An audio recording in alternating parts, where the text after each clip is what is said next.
The CBS Radio Mystery Theater presents...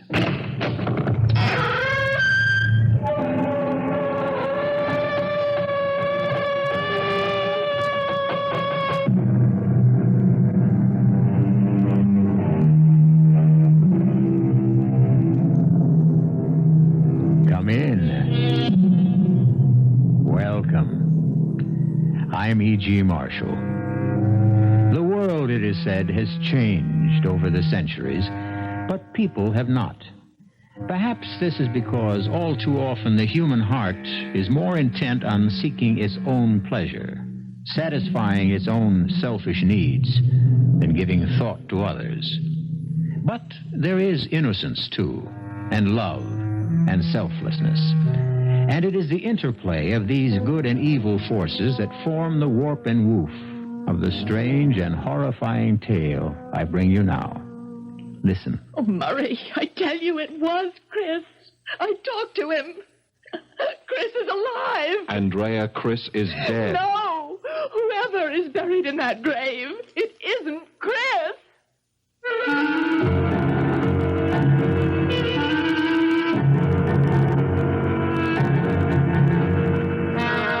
Our mystery drama, My Sister, Death, was written especially for the Mystery Theater by George Lowther and stars Paul Hecht and Beatrice Straight. It is sponsored in part by new sugar-free diet 7-Up and Sign Off, the sinus medicines. I'll be back shortly with Act One.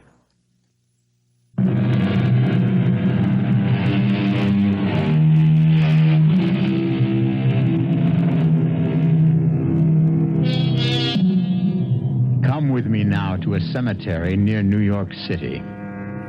It is late afternoon, an afternoon of gloom and drizzle and cold, damp fog. Two women, half shrouded in the fog, walk amongst headstones that rise like white bones in the gray of the afternoon. They are sisters, these two, Andrea and Sybil Carter. And they are walking toward a certain grave. Really, Andrea, it seems to me we could have skipped visiting Chris's grave today. You needn't have come if you didn't want to, Sybil. When we buried our brother 2 weeks ago, I vowed to visit him every day. And that's what I'm doing. But you can't go on doing this the rest of your life. Even Murray has asked you to be reasonable about it. Yes, come once a week, he says, or once a month. Well, you know what that would lead to. Coming not at all. No. I love Chris more than anyone else in the world, and I'm... Who's that? What? Someone. A man. Standing beside Chris's grave. Can just make him out in the fog. I don't see... Oh, yes. A man standing with his head bent as if he were praying. Shh. He's raising his head. He's turning towards us. Sybil. Oh, Sybil, my God. My God, it's Chris. Oh, Andrea, don't be silly. It couldn't possibly be. It is. I tell you, it's Chris. It's Chris. Andrea!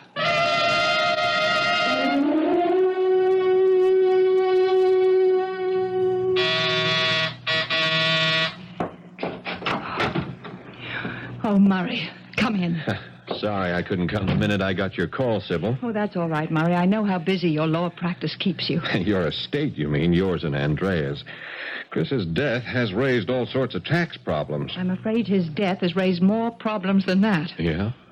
Yeah, what is this all about? I told you on the phone. You didn't really tell me what I thought I heard. Andrea is convinced she saw Chris. Saw him today in the cemetery, standing beside his own grave. Oh, come on, Sybil. What kind of nonsense is... Murray, please. I'm telling you the truth. Where is Andrea? In her bedroom, sleeping.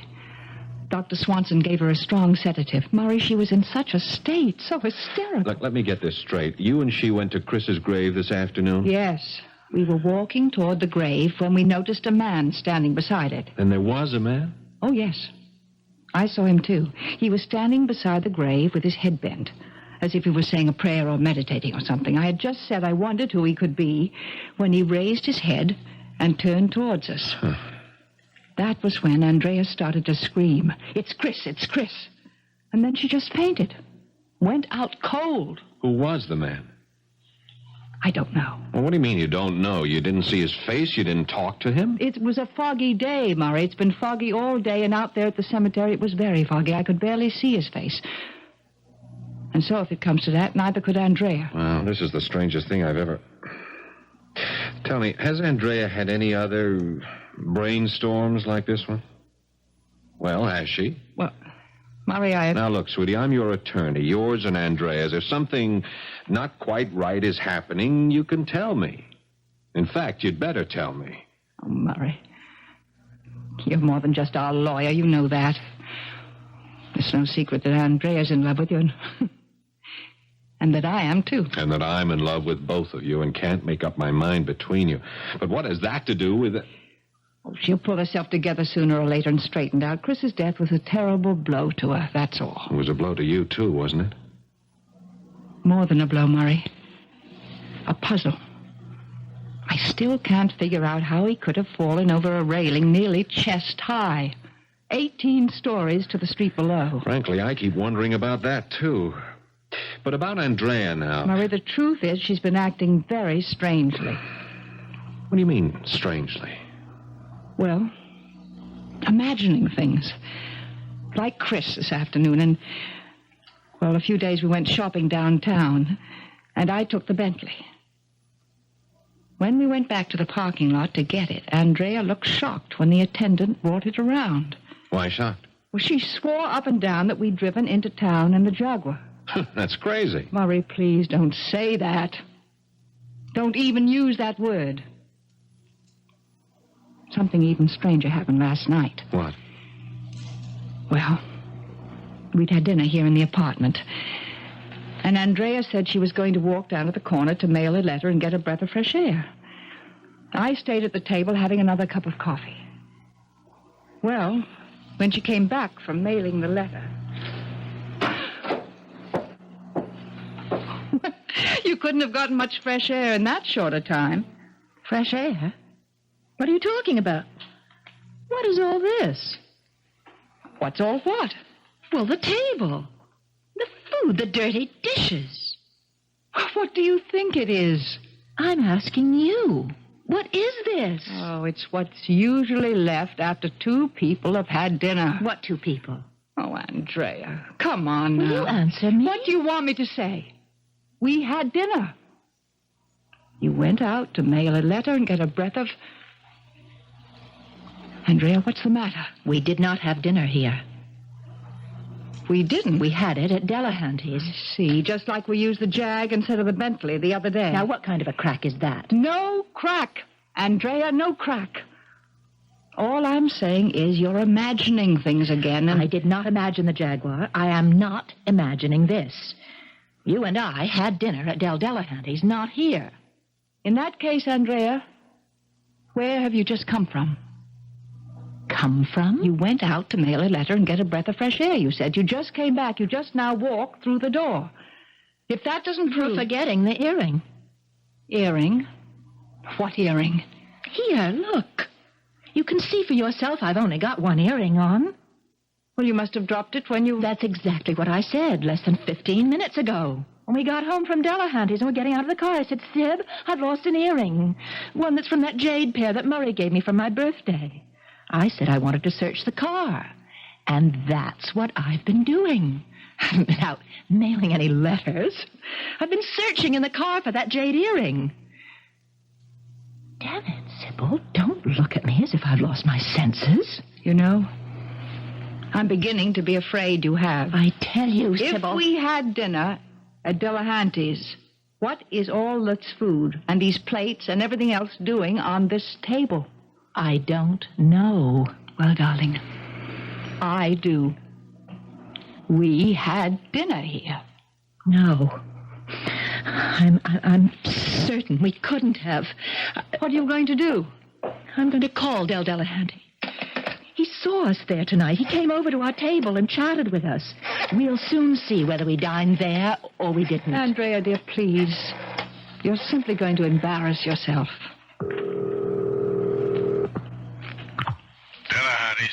Del, is that you? Yes, who's this? Andrea Carter, Del. Nice to hear from you, Miss Carter. Calling for a reservation? What?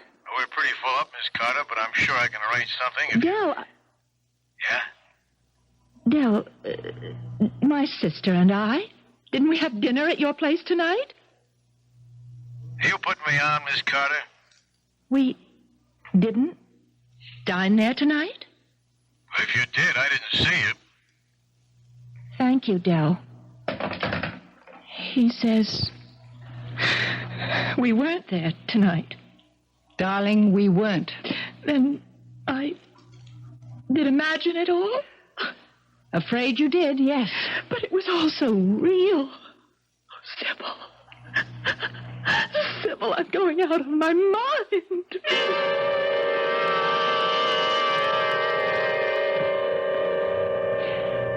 And I had a real rough time with her then, too. Believe me, Murray. She was simply beside herself. Yeah. A Jaguar, this business of Delahanty's, and now today imagining she saw Chris at his own grave. Murray, you don't think she's... Well, you know. I don't know. Grief hits some people like a sledgehammer, belts them so hard they never recover. Trouble is... Yes? Trouble is... Andrea isn't that kind of people.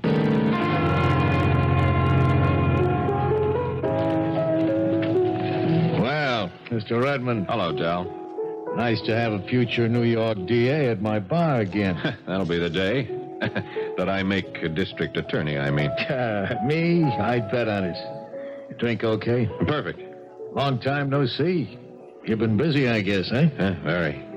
You too. I see Delahanty's is just as crowded as ever. I got no complaints. Carriage trade mostly. People that wouldn't go anywhere else but Delahanty's to dine and dance or just have a drink at a bar. Or gamble. How is that? Gambling does go on in the back room, doesn't it? Where'd you get an idea like that, Mr. Redmond? Oh, I have ways. If I'm going to help you win your bet and become DA someday, I got to keep on top of things, wouldn't you say, Del? Yeah. Well, nice having you with us again, Mr. Redmond. Hope to see more of you. Yeah. Before you go, Del. Yeah? A friend of mine, a lady friend, mentioned she thought she'd lost an earring here one night. An earring? Yeah, a jade earring. Would you know something about it, maybe? No, but we keep a lost and found box right behind the bar. Eddie, give me the lost and found box, will you? It was lost here, Mr. Redmond, and we picked it up. It's sure to be. Well, thanks, Eddie. There we are. Now, let's see. Gold cigarette lighter. Look at them rings, dames. Leave them in the powder room. Money clip. Oh, here. An earring. This what you're looking for, Mr. Redmond? Yeah. Yeah, this is exactly what I'm looking for, Del. Well, hey, that look on your face. You look like you found a lot more than an earring. I have, Del. I have.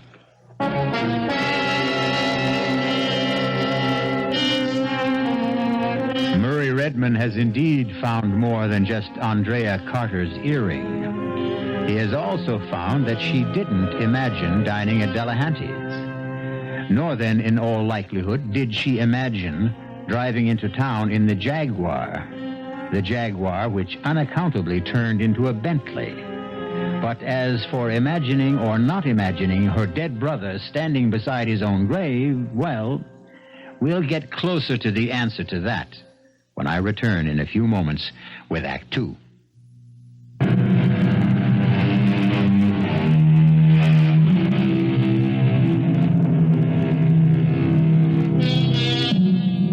We are told that the proper study of man is man. Personally, I prefer to study women. Whether I did or not, I'm sure that had I been handsome young attorney Murray Redmond, unable to decide which of two wealthy sisters I wanted to marry, I'd have been absolutely intrigued by the curious circumstances which now seem to attend them. I'm not sure, however, that I'd have adopted Murray's direct approach. Sybil is either trying to drive you crazy, Andrea, or she's setting you up for commitment to a sanitarium. I can't believe this, Murray. Here's the earring to prove it. But isn't it possible that somebody else lost an earring at Delahanty's? That's a duplicate of mine. Okay. It isn't. Oh, Murray, I can't believe that. What you're saying is you don't want to believe it. I don't either, but facts are facts. You and Sybil did have dinner at Delahanty's last night. She arranged things to make it look as if you dined here. And face it, Andrea, if you hadn't lost the earring, and I hadn't picked it up at Delahanty's right at this minute, you'd think you were going off your rocker. And frankly, so would I. Well, it was clever of you to check for the earring at Dell's. Well, I'm a pretty smart fella, you know. Smart enough anyhow to smell a rat when I come across it.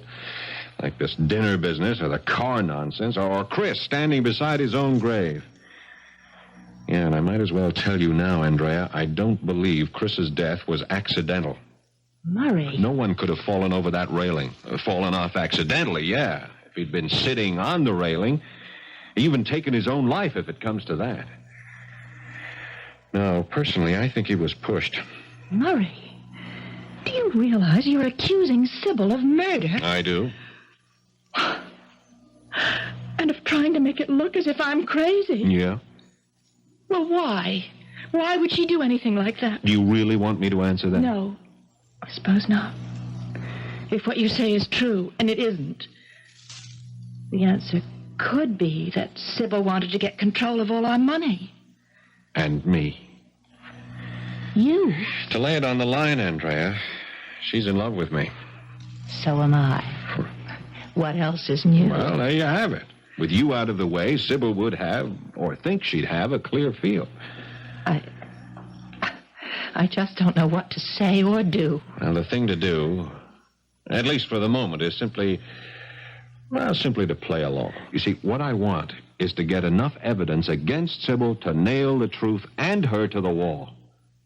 you know, I'm simply dumbfounded. Oh, it can't be true, Murray. It simply can't. We all have more than one side, or sides we usually conceal. Yes, I know. But... Oh, What's the matter, Andrea? What is it? that painting on the wall there. Yeah, what about it? Well, you've seen it before. Look at it. I'm looking at it. So what? 3 children playing on a lawn. There were always 4. 4 kids? I mean, are you sure? Well, I'm positive. There were 2 boys and 2 girls, and now there are 2 girls, but only 1 boy. Murray, this isn't another of Sybil's... We'll soon find out. Let's just have a close look at the painting. Well? No, I don't see... Wait a minute. Sure. Oh, man, what a skillful job. Skillful? Yeah, of painting out the figure of the second boy. Here, see for yourself. You'd never know that figure had been painted out if you didn't look closely, very closely. You see? Well, yes. My God. It is true, then, that Sybil is... I'm afraid so, Andrea. However you look at it, Sybil is guilty. Guilty as sin. All I've got to do is prove it.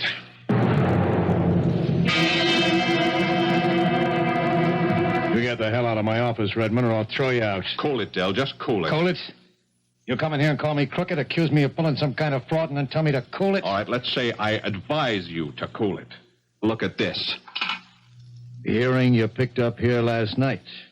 What about it? It belongs to Andrea Carter. It's one of a pair I gave her. She lost it out there in the restaurant while she was having dinner with her sister, the dinner you said never took place. I said? Andrea phoned you last night to ask if she and Sybil had dinner here. You said they hadn't. You lied, Del. Now, why did you lie, huh? Okay, so I played a little joke. Somehow it doesn't strike me so funny. I'll tell you what does, though. Why, you and Sybil Carter teamed up to play this little, joke on Andrea. Teamed up, me and Sybil Carter? What else? Look, Del, take a lawyer's advice. Open up. Spill everything. And do it now. Cop a plea? Like that? Something like that. Chris Carter, the brother. Yeah? He was into me for over 12 grand. He gambled like it was going out of style and always lost. Go on. So he falls off the terrace of their apartment and gets killed. Mm-hmm. I'm out 12 grand. I call up the Carters and I get the Sybil dame on the phone. I tell her how I'm out a dozen big ones and she tells me to drop dead. Oh? But the next day, she shows up here and says she'll pay the dough if I'll help her play a little joke on her sister. Pretty expensive joke, wouldn't you say? I didn't say anything. If she's willing to get me off the pad for 12 grand, I'm willing to help her play her joke. So where's the harm in that? Who gets hurt? Worse than hurt, Del. Somebody could get dead. Real dead.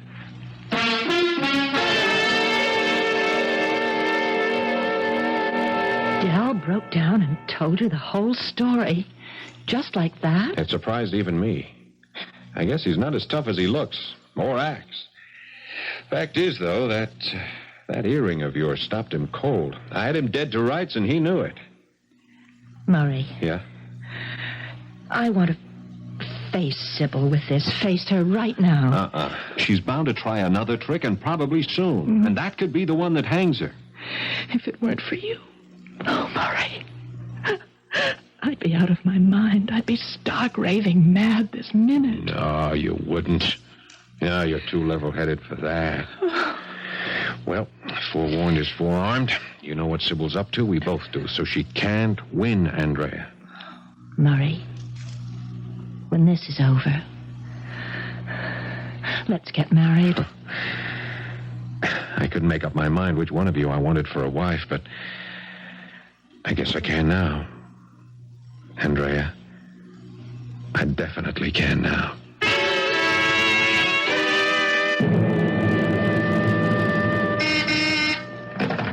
Yeah. Oh, of course, Marcia. Send her in. Oh, come in, Sybil. Come in. I know I'm interrupting you. It's something important. You are, but you're worth it. Here, sit down. Thank you. How's Andrea? She's my reason for being here, Murray. Well, what do you want to tell me? Murray, I'm worried about Andrea. Terribly worried. You mean her nervous attacks? But they're more than that, I'm afraid. What you call nervous attacks seem more like delusions to me. I'm beginning to think that she is on the verge of insanity. Has something else happened? Yes. There's a picture on the wall of the living room. A painting of 3 children playing on a lawn. Yeah? Andrea swears that there were 4 children in the picture, not just 3. Or were there? 4 children in the picture, I mean. Well, of course not. There were always 3. Well, yes. You don't sound too sure. What I'm trying to say is, well, I couldn't swear in a court of law that there were always 3 children in the painting. Well, you know how we look at things after a while without really seeing them. What I am saying is that if there are 3 children in the painting now, then there must have always been 3, not 4. Makes sense. Which Andrea's saying that there were 4 doesn't. That, combined with everything else that's happened since Chris died, has got me worried. It's something to worry about. So what I came to ask you, do you think I ought to get her to consult a psychiatrist? Might be a good idea. Would there be any danger in it? Danger? Well, I mean, if she went to a psychiatrist and he discovered that she was seriously ill, I mean, really insane, would she be committed or something like that? Well, it depends. On what? First of all, whether she was dangerous to herself, others. If he felt that she was, he'd certainly recommend placing her in a sanitarium where she could be cared for and perhaps, in time, cured. If that was to happen, if he made that decision, you'd have to sign papers of commitment. Oh. Would you? I don't suppose I'd have any choice, would I? Well, there's always a choice. Another thing. If anything like that were to happen, what about the estate? You know as well as I do, Sybil, that you'd be in complete control. Well, no, I didn't know. Your father's will divided his fortune equally among the 3 of you. You, Andrea, Chris. You and Andrea came into Chris's share when he died several weeks ago. If you signed papers certifying Andrea as insane, she would be declared incompetent to handle her affairs, and, as next of kin, you'd take over for her. You didn't know that? As I said, I don't know much, if anything, about these things. That's why I came to see you. Yeah.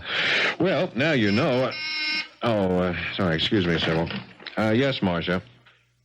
Oh, yeah, put her through. Murray! Murray! Come quickly, please. Andrea, what is it? Murray, we're wrong. All wrong. It isn't Sybil. She's not playing tricks. Murray, I am going out of my mind. What happened? I can't talk. Murray. Yeah. Please, God. Andrea, where are you? Okay, I'm on my way.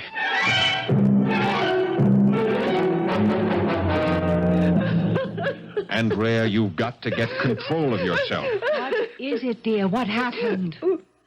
I went to the cemetery to visit Chris's grave. Yeah, I know that. A man was standing beside the grave like the other day, Sybil. Yes, dear, yes. And like the other day, as I walked towards the grave, he lifted his head and looked straight at me. It was Chris. Honey, the man we saw the other day wasn't Chris. And neither was this one. It was Chris. The way you sound, you sound as if you actually believe. I do believe it was Chris. He talked to me. He what? He said, as I came towards him, he held out his arms to me and he said, hi, sis. Thanks for coming. And it was his voice? His voice. His face. Oh, Murray, I tell you, it was Chris. It was Chris. To the life.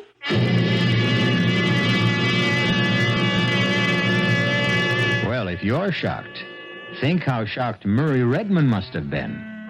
His entire theory that Sybil is trying to have Andrea committed out the window, just like that. On the other hand, Chris couldn't be standing by his own grave. Could he? Perhaps we'll find out when I return shortly with Act 3. This is WBBM Chicago News Radio 78.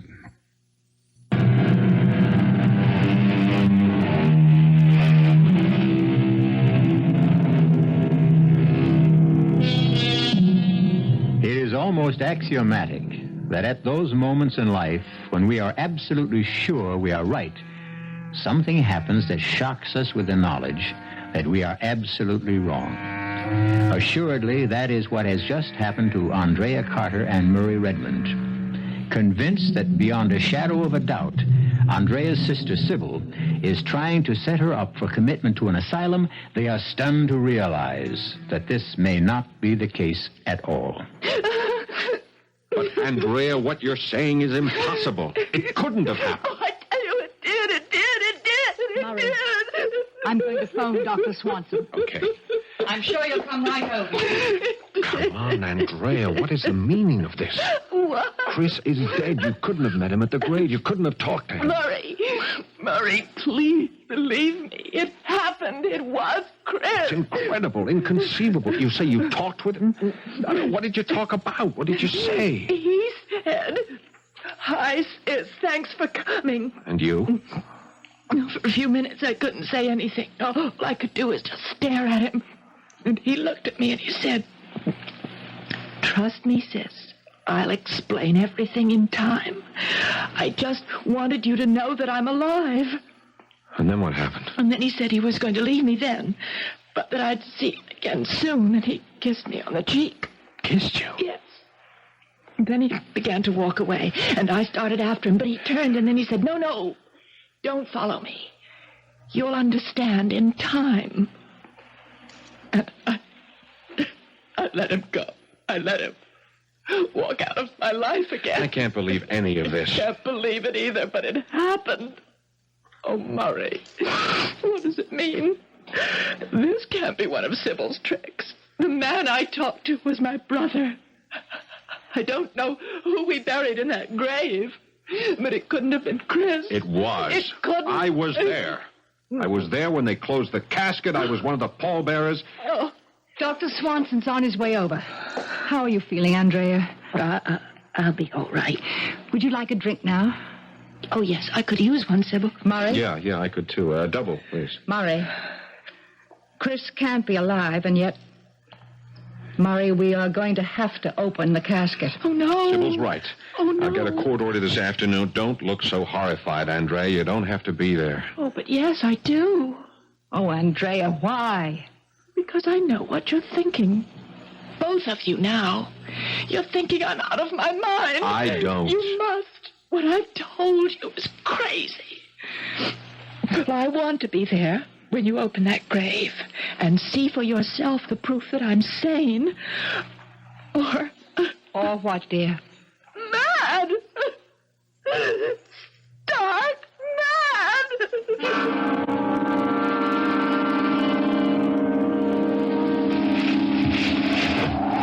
All right, gently, boys. Gently. Open her up now, Mr. Redmond. Yeah. I can't look. That's all right, Sybil. Look, why don't you just go over there under the trees? You don't have to look either, Andrea. I must.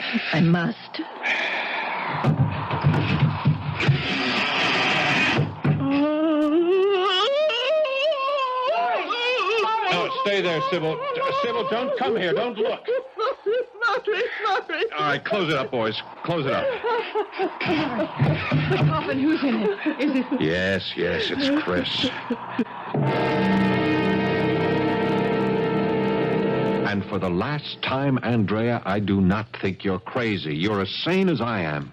Then, my meeting with Chris and talking to him, it was a trick. Yes. But how could it have been done? How could Sybil have managed it? I don't know. You said that Sybil is clever. I'd say she's diabolically clever. Andrea, I brought this along. I want you to take it, and I want you to keep it near you. A gun? Yeah. Murray, I'm scared to death of guns. I couldn't even touch that thing. Now, listen to me. There's no question in my mind now that Chris's death was not accidental. Sybil... He was pushed off that terrace out there. I'm sure of it. I'm equally sure that Sybil may try to kill you. Oh, no. It's a possibility. Her plan to have you committed is not working out, not as fast as she'd like to. I'm trying to stay just one jump ahead of her. It seems to me she just might try to kill you and make it look like an accident. Like with Chris? Yes. So here, take it. Oh, but... Take it. And keep it near you at all times. You understand? At all times.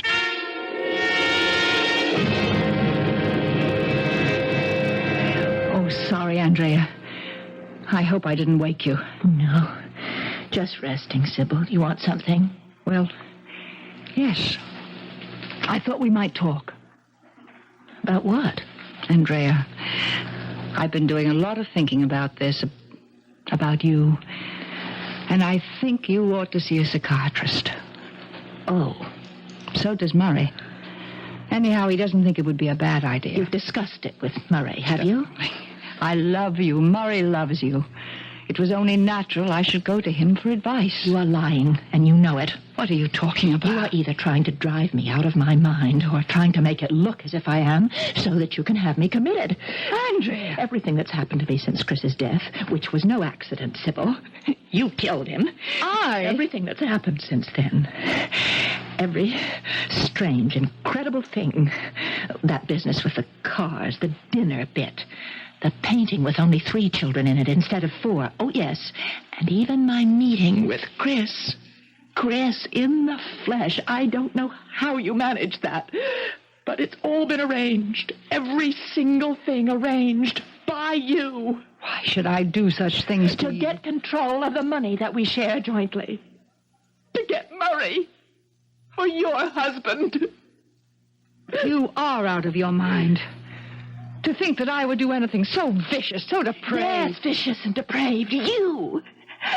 And when I realized it, when I could no longer hide it from myself and had to face it, that my sister, the sister I loved devotedly, had murdered our brother. Andrea. And was now tricking me into thinking I was going out of my head.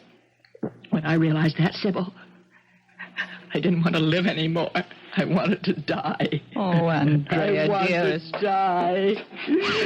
What are you doing? Murray gave me this gun to protect myself with against you. I told him I was scared of guns. I'm afraid even to touch them. But I didn't tell him why. I didn't tell him I was afraid I'd use it on myself. No! I can't go on living, Sybil. All that meant anything to me is gone. Chris is dead. You've turned on me. You want me dead and out of the way so that you could have the money and Murray. Right, then. You shall have what you want now. Give me that gun. Give it to me. You Give it. Sybil. Sybil.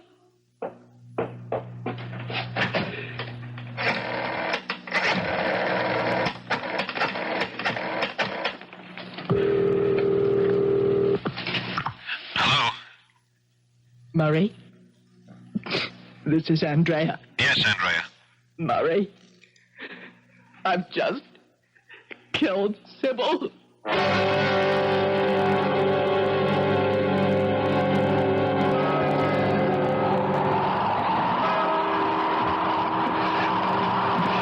Shall we go now, Andrea?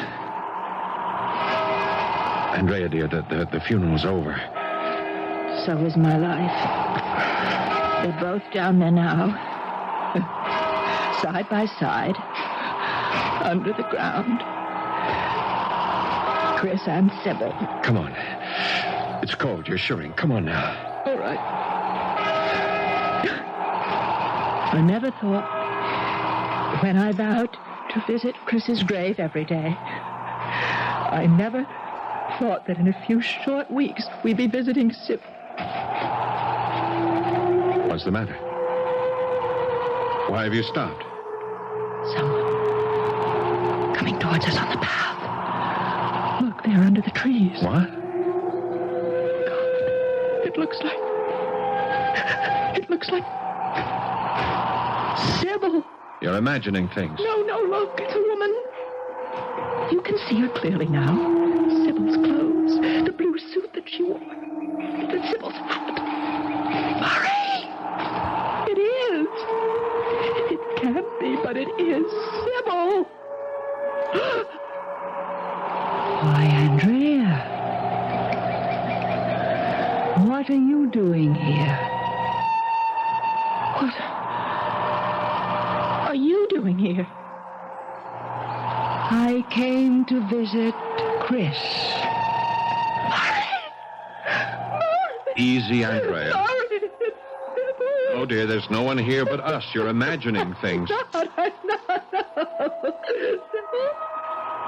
Sybil, it's you, isn't it? Of course. You're dead. You're dead. Dead?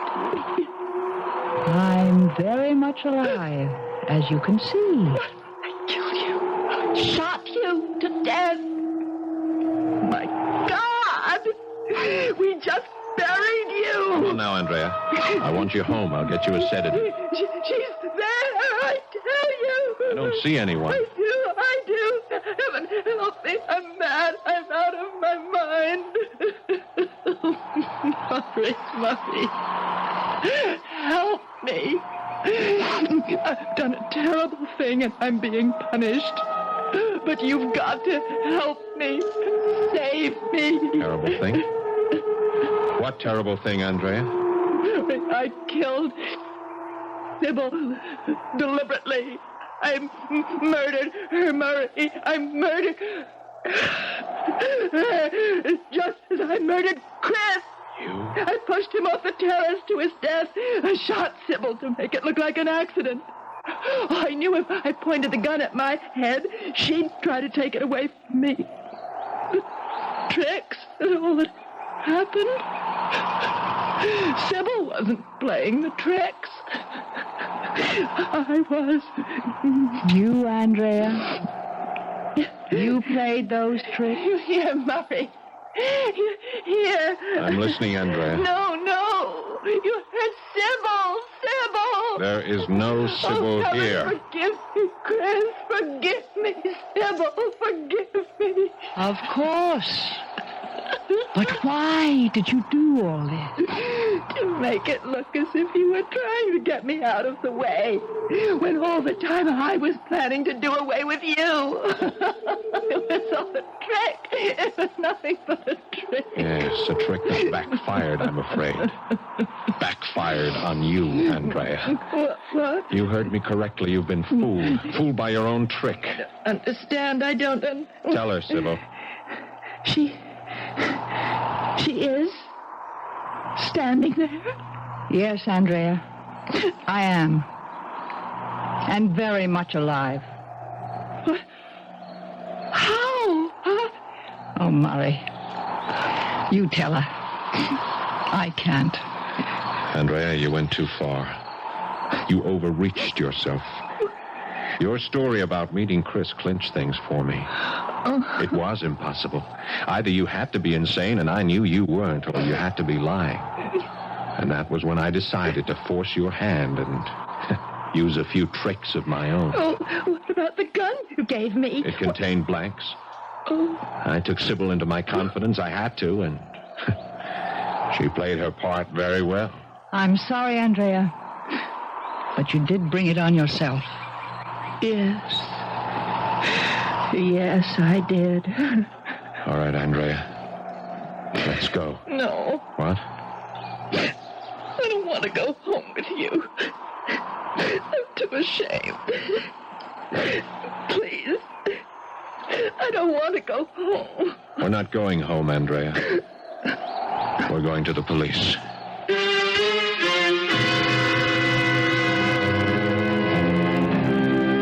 As I said at the outset, the world changes, but people do not. There are those who believe this planet we inhabit is a school where we are sent by God, by Providence, what you will, to learn to be better. Experience, of course, is the teacher, a harsh teacher, but an effective one.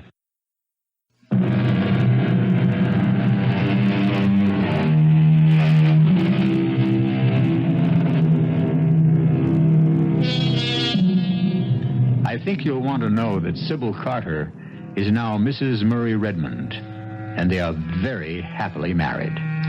Andrea is living quietly and comfortably in a sanitarium. For as it turned out, strangely enough, this woman who pretended that her sister was trying to drive her mad really was. Our cast included Beatrice Straight, Paul Hecht, Marian Seldes, and George Petrie. The entire production was under the direction of Hyman Brown. Now, a preview of our next tale. He stood by the door of the study, one hand holding the brass gong by its silk braid, his eyes watching the clock on the mantel as it started to strike midnight. Philip watched the door. I sensed he was prepared if Helen failed to respond to the gong. He would strike the gun out of her hand.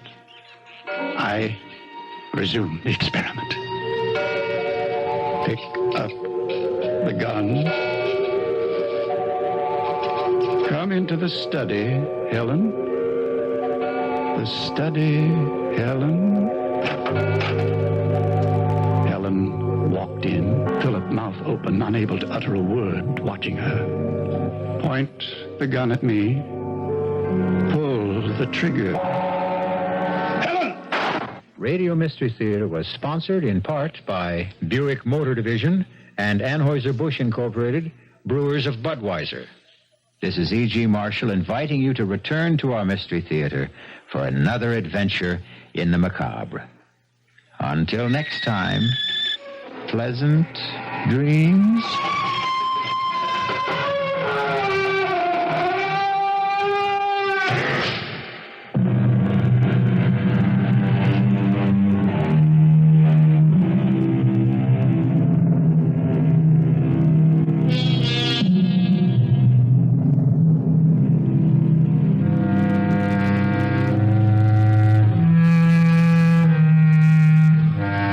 CBS News is next on WBBM Chicago News Radio 78.